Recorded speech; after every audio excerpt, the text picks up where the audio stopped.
Saya sangat mengucap syukur kepada Tuhan. Haleluya. Ya, ini tinggal satu batang ini mungkin sudah mulai berkurang powernya.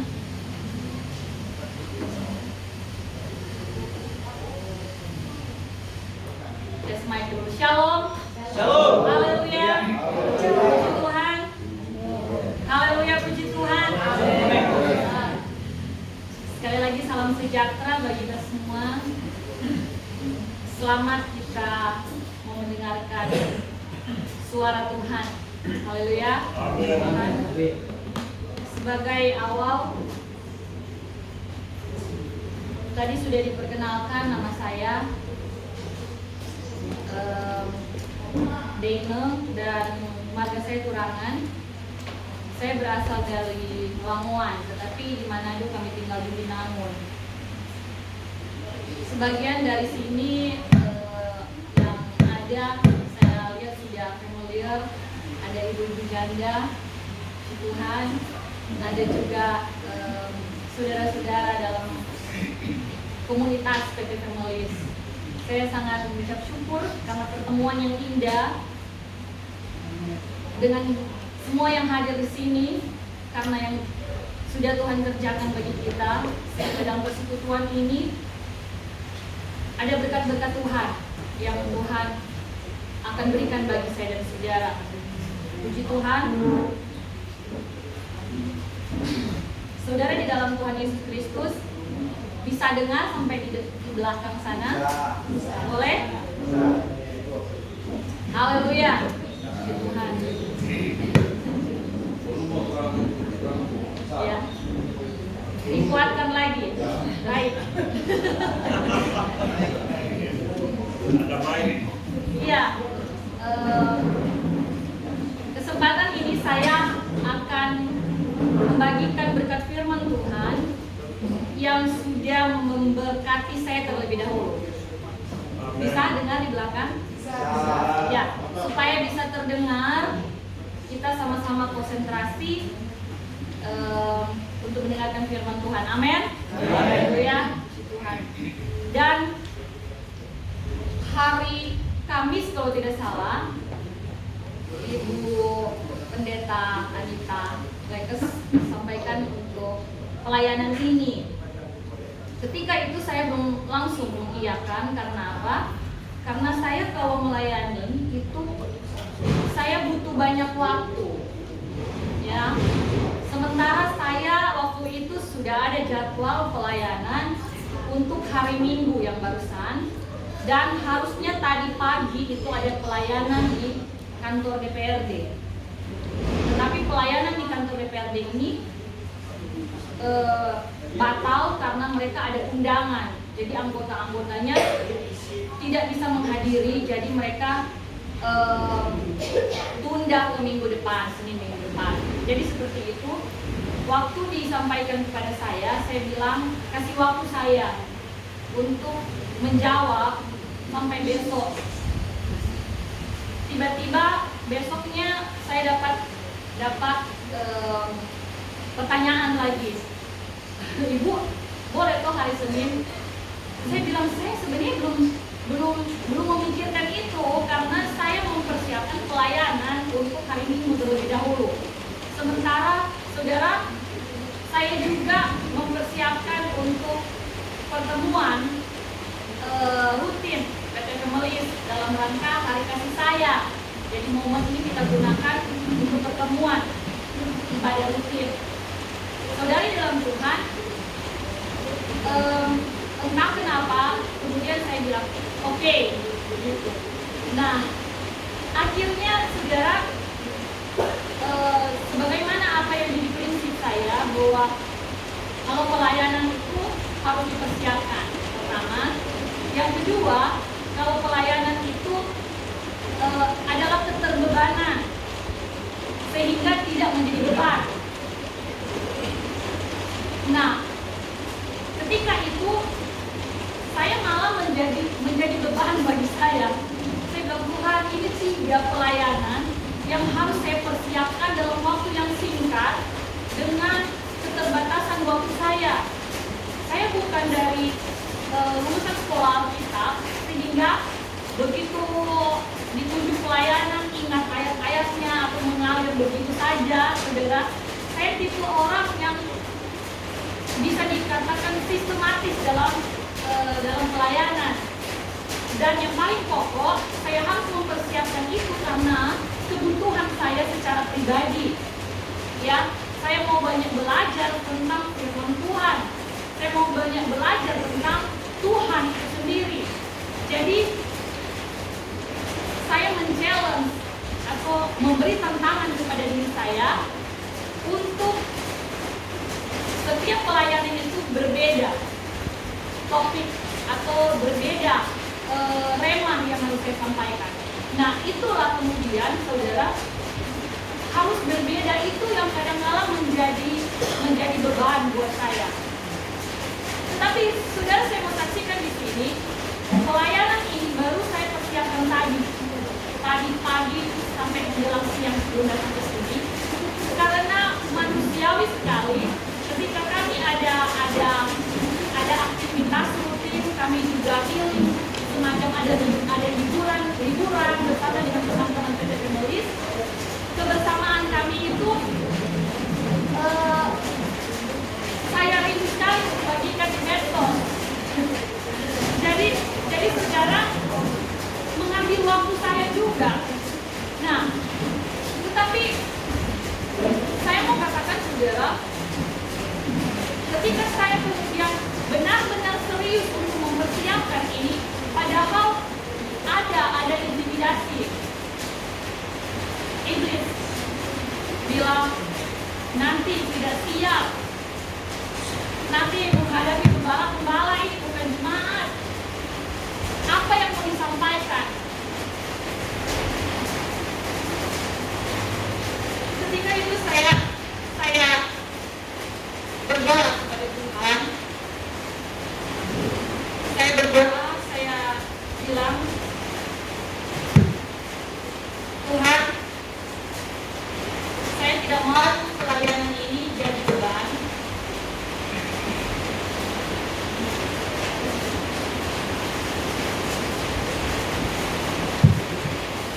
Haleluya, puji Tuhan. Haleluya, haleluya. Mari tepuk tangan lebih keras kayak hujan. Oh, haleluya, puji. Nah, saudara, saya sempat bikin semacam catatan Facebook saya. Saya bilang, Tuhan, saya minta ampun karena saya akhirnya hanya punya sedikit waktu untuk mempersiapkan pelayanan ini. Saya mengaku saya salah dan saya bilang sama Tuhan, Tuhan tolong saya. Apa yang hendak Engkau sampaikan, isi hatimu, kiranya Engkau percayakan bagi hamba-Mu ini. Dan saya kemudian mempersiapkan dan menjadi luar biasa, saudara. Ketika saya betul-betul serius mempersiapkan, walaupun dalam waktu yang singkat, saya mendapat kekuatan baru. Saya mendapat semangat dari Tuhan. Karena apa? Rahasia firman Tuhan bukakan bagi saya, sehingga ada kekuatan ekstra bagi saya. Ya. Nah, pada saat ini, saudara, saya ingin bagikan bagi kita semua. Tema firman Tuhan saya beri judul Memberi Makan Tuhan. Saya orang dari teater, puisi. Jadi setiap apa yang saya kemukakan itu ada makna-makna yang harus dipahami dalam. Jadi memberi makan Tuhan. Bukankah juga ada dalam pembacaan yang lain ketika Tuhan bilang, aku lapar, engkau tidak memberi aku makan. Itu juga bagian dari kiasan. Nah, saya ingin bicara tentang memberi makan Tuhan. Ada dua prinsip yang ingin saya bagikan. Sekali lagi, prinsip ini sudah memberkati saya. Tadi saya sampaikan, dalam kelemahan, dalam keterbatasan keterbatasan saya dikuatkan, saya diberikan semangat. Makanan itu yang memberikan kita kekuatan dan semangat untuk aktivitas hidup. Dalam hal ini saudara, makanan Tuhan yang ingin saya bagikan tentu dalam dalam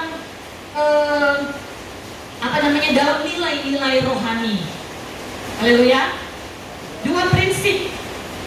Yang pertama, kita akan melihat apa makanan Tuhan. Di dalam pembacaan firman Tuhan, saya senang kalau hamba Tuhan tidak perlu diterangkan dari jalan cerita ya. Ya, saya mengambil pertama dalam percakapan Tuhan Yesus dengan perempuan Samaria di sumur Yakub. Ya, kita melihat pada Yohanes 4 ayat 31, sementara itu murid-murid yang mengajak dia katanya, "Rabi, makanlah." Kita tahu bersama mereka mencari makanan di dalam kota. Ayat 32, akan tetapi ia berkata kepada mereka, "Padaku ada makanan yang tidak kamu kenal." Padahal hari itu siang. Ya, kita tahu hari ini pas lapar-laparnya. Dan Tuhan bilang, "Padaku ada makanan yang tidak kamu kenal." Ayat 33, maka murid-murid itu berkata seorang kepada yang lain, "Adakah orang yang telah membawa sesuatu kepadanya untuk dimakan?" 34, kata Yesus kepada mereka, "Makananku ialah melakukan kehendak Dia yang mengutus aku dan menyelesaikan pekerjaannya." Mungkin sebagian dari hamba-hamba Tuhan, gembala-gembala, sidang jemaat pernah menyampaikan firman Tuhan ini, bahwa makananku, kata Tuhan Yesus, melakukan kehendak Dia yang mengutus aku dan menyelesaikan pekerjaannya. Tetapi jangan lupa saudara, sebelum ini disampaikan kepada murid-muridnya, bukankah ada pertemuan yang indah Tuhan Yesus dengan seorang perempuan pendosa? Dia sudah punya 5 suami, yang keenam itu belum ada ikatan pernikahan dengan dia. Bahkan dia harus datang ke tempat itu untuk mengambil air di jam yang tidak banyak orang karena dia malu. Tetapi saudara, apa yang dilakukan Tuhan itu selalu menunjukkan bahwa inisiatif selalu datang dari Allah. Amin. Orang Yahudi kalau mau menyeberang, saudara, tidak akan melewati Samaria. Mereka akan menyeberang itu, saudara, sehingga tidak ada pertemuan dengan orang yang mereka anggap itu sebagai orang kafir karena perkawinan campur. Ya, mereka begitu jijik dengan orang Samaria. Tetapi Tuhan Yesus mengambil jalan lain karena dia ingin bertemu dengan perempuan Samaria yang berdosa tadi. Saudari, di dalam Tuhan Yesus Kristus, ternyata yang membuat Yesus tidak tertarik dengan makanan yang dibeli oleh murid-muridnya karena pertemuannya dengan perempuan Samaria itu. Sehingga saya menulis begini, ketika Tuhan Yesus bicara dengan perempuan Samaria, dia menjadi kenyang.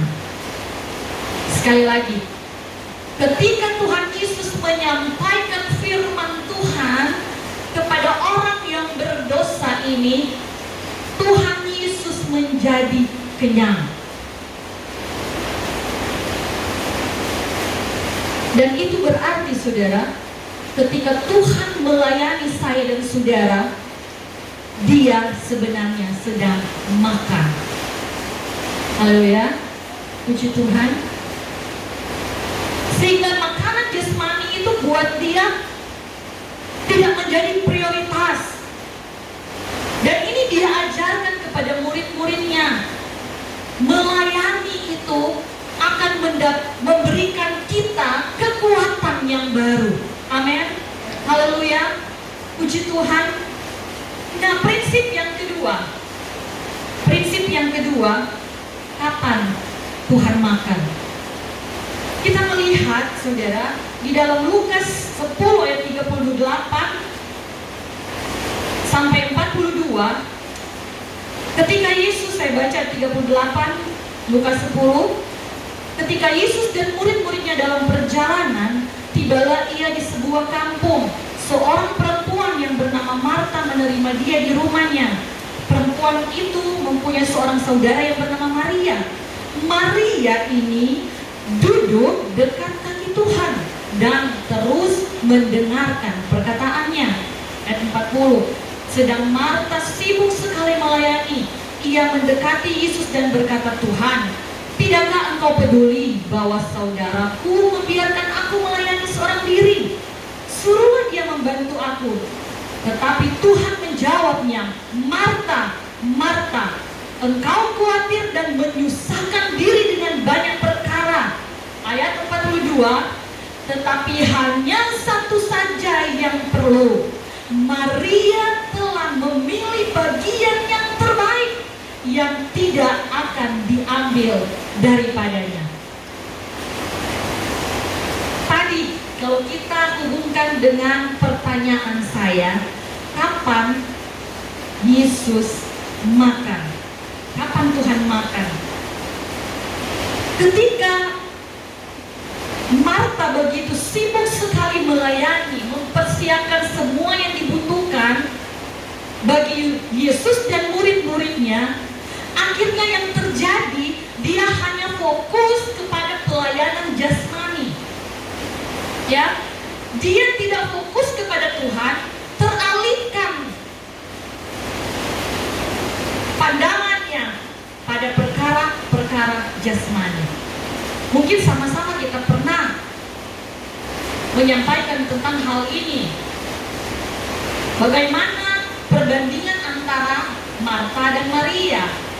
Mari kita lihat, saudara, kadangkala begitu kita eksisnya melayani Tuhan, begitu banyak waktu yang kita berikan dalam pelayanan, kita lupa ada hal yang penting dalam kehidupan saya dan saudara sebagai pelayan-pelayan Tuhan, sebagai hamba-hamba Tuhan, yaitu yang tidak akan diambil dari saya dan saudara, dilayani Tuhan. Amin, saudara. Haleluya. Saya dan saudara perlu dilayani Tuhan.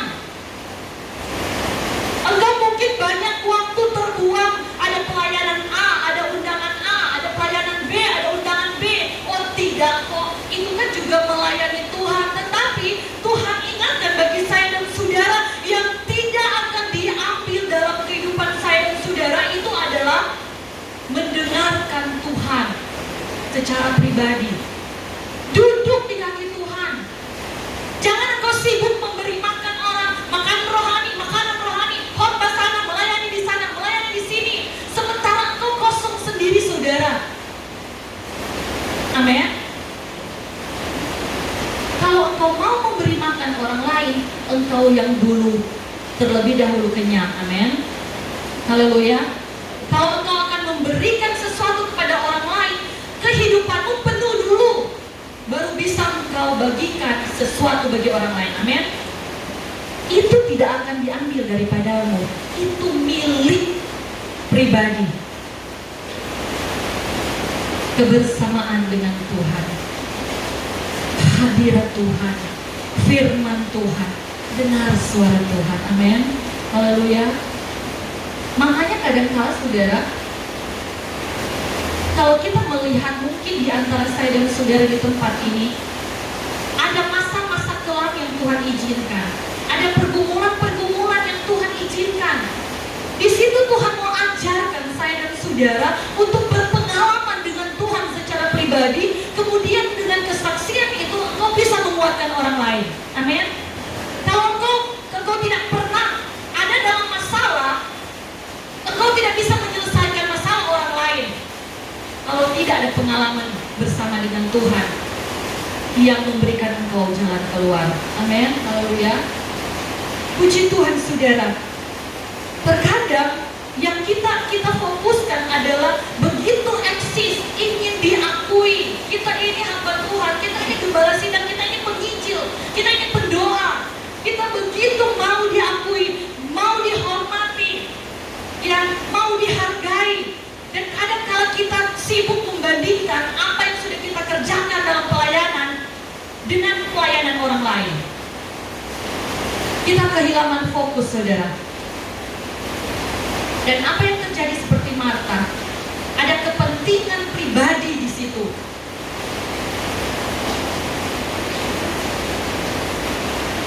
Supaya Maria bisa mewujudkan pelayanannya, membantu pelayanannya, dia malah memerintah Tuhan. Bilang ke Maria, tolong aku. Padahal untuk kepentingannya dia. Saudari di dalam Tuhan Yesus Kristus, yang terjadi itu adalah sesuatu yang hilang fokus, sesuatu yang hilang prioritas. Ketika kita hanya sibuk melayani pekerjaan Tuhan, dan akhirnya ujung-ujungnya kita mengatur Tuhan, karena kita merasa kita lebih berjasa, kita lebih berperan. Ya saudara, ya Tuhan, kalau boleh berkat itu yang lebih buat saya, karena waktu saya terbuang banyak untuk Tuhan. Akhirnya jadi negosiasi atau semacam apa ya saudara, transaksional dengan Tuhan. Itu yang kadang datang dalam kehidupan kita, bukan? Ini juga datang kepada saya, saudara. Makanya saya begitu bersyukur mempersiapkan pelayanan ini. Saya bilang sama Tuhan, terima kasih, karena suara Tuhan sudah memberkati saya lebih dahulu, menegur saya terlebih dahulu. Jangan sibuk pelayanan kesana kemari, tetapi melupakan waktu untuk dilayani Tuhan. Haleluya, haleluya saudara.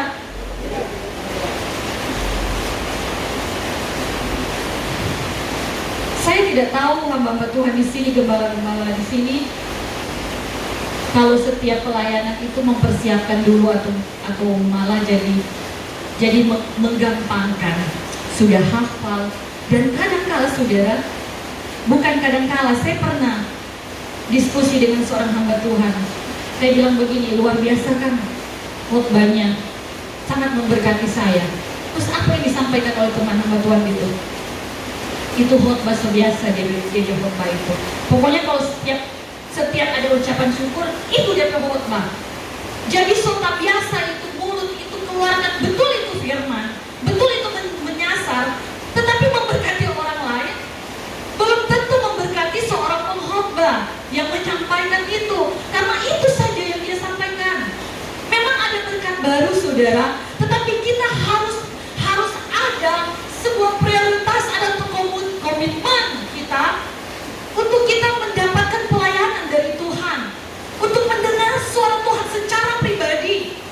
Kalau suara Tuhan secara pribadi disampaikan kepada saya dan saudara, ada berkat Tuhan di sana, itu bisa engkau bagikan. Haleluya.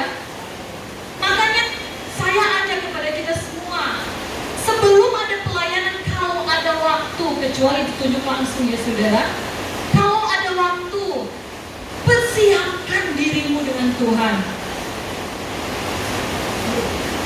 Cari waktu yang indah engkau dengan Tuhan, supaya benar-benar saudara, apa yang engkau sampaikan itu adalah suara Tuhan, bukan sesuai dengan apa yang engkau bisa sampaikan, apa yang engkau bisa lakukan. Maria dan Marta itu berbeda, karena jadi berbedanya begini. Marta itu yang punya rumah, jadi kebiasaan dia tahu. Jangan jadi pelayan itu sebuah kebiasaan. saudara.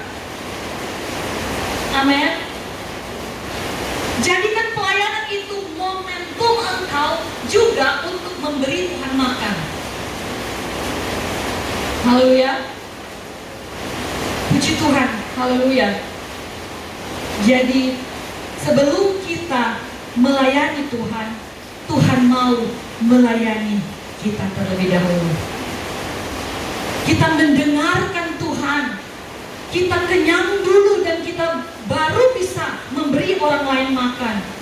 Jangan kita sibuk melayani dan akhirnya kita lupa waktu dilayani oleh Tuhan. Ada bagian yang akan hilang, saudara. Dalam ayat tadi, memilih bagian yang terbaik yang tidak akan diambil. Tetapi kalau kita tidak seperti Maria, sesuatu yang terbaik itu akan diambil, akan hilang, saudara. Makanya tidak heran ketika seorang hamba Tuhan itu melayani jemaat diberkati, yang rasa kosong menjadi terberkati.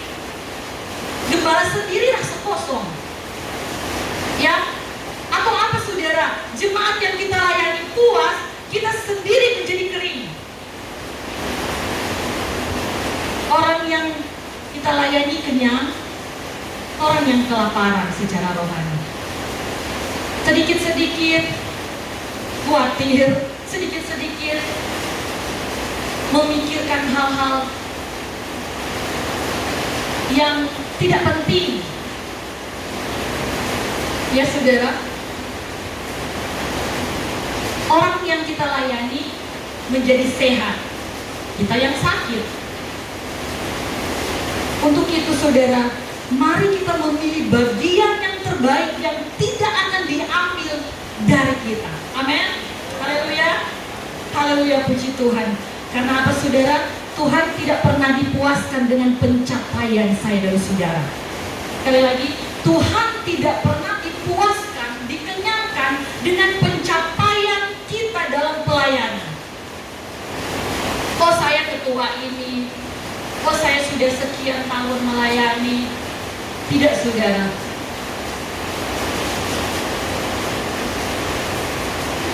Tuhan dikenyangkan, Tuhan dipuaskan ketika kita menerima suara Tuhan, ketika kita makan dari Tuhan.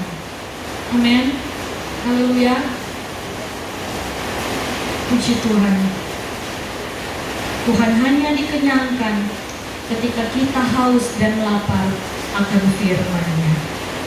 Jadi saya masuk dalam kesimpulan memberi makan Tuhan. Dua prinsip tadi, saudara. Pertama, makanan Tuhan ketika Dia memberi kita makan. Makanan Tuhan adalah ketika Dia memberi kita makan. Dan yang kedua, memberi makan Tuhan ketika kita mendengar suara Tuhan. Haleluya. Saya percaya, saudara, hadirat Tuhan ada dalam kehidupan kita. Roh Kudus yang akan membantu kita untuk mendalami setiap kebenaran firman Tuhan. Saya dalam keadaan sebagai manusia tidak bisa untuk menerangkan lebih banyak, saudara, dalam keterbatasan saya. Tetapi kiranya Roh Kudus menghidupkan firman ini dalam kehidupan kita. Amin. Haleluya. Puji Tuhan. Tuhan senang memberi kita makan. Dan Tuhan akan percayakan seperti perempuan di Samaria itu yang bertemu dengan Tuhan. Dia menjadi penginjil terhebat sepanjang masa. Satu kota, satu Samaria datang kepada Tuhan. Puji Tuhan. Haleluya. Jiwaku haus akan kasih-Mu. Haleluya. Puji Tuhan.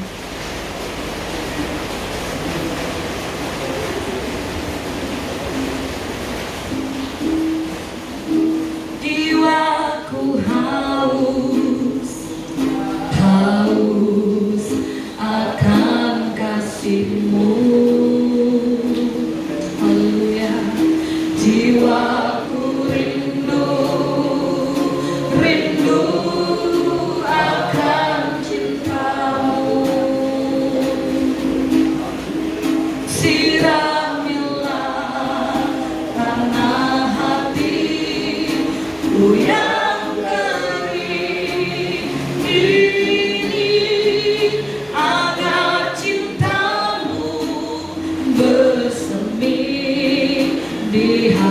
hatiku. Sekali lagi, jiwaku haus, saya mengundang kita semua berdiri.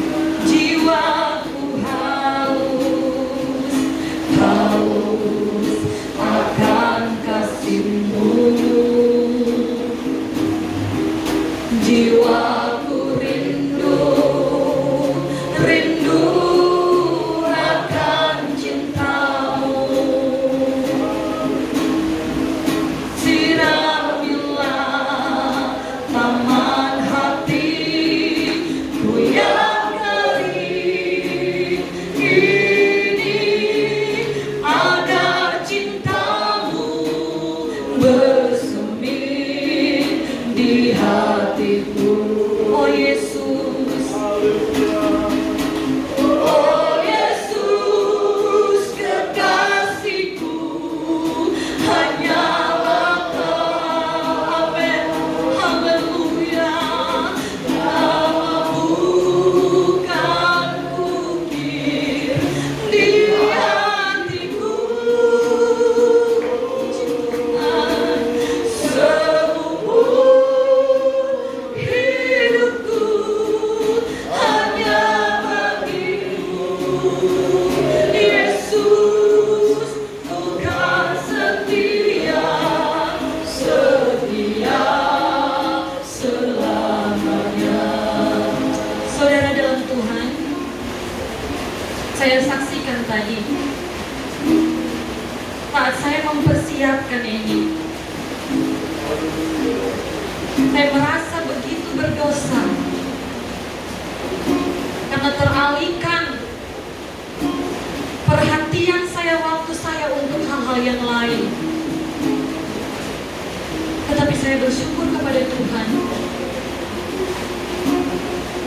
ketika saya menaruh prioritas saya menaruh keterbebanan akan pelayanan ini, dan saya datang kepada Tuhan.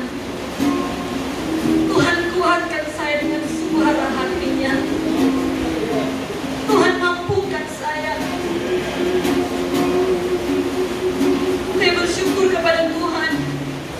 Setiap pelayanan yang Tuhan percayakan bagi saya, saudara, ada di kala mana saya merasa saya tidak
jiwa yang lain.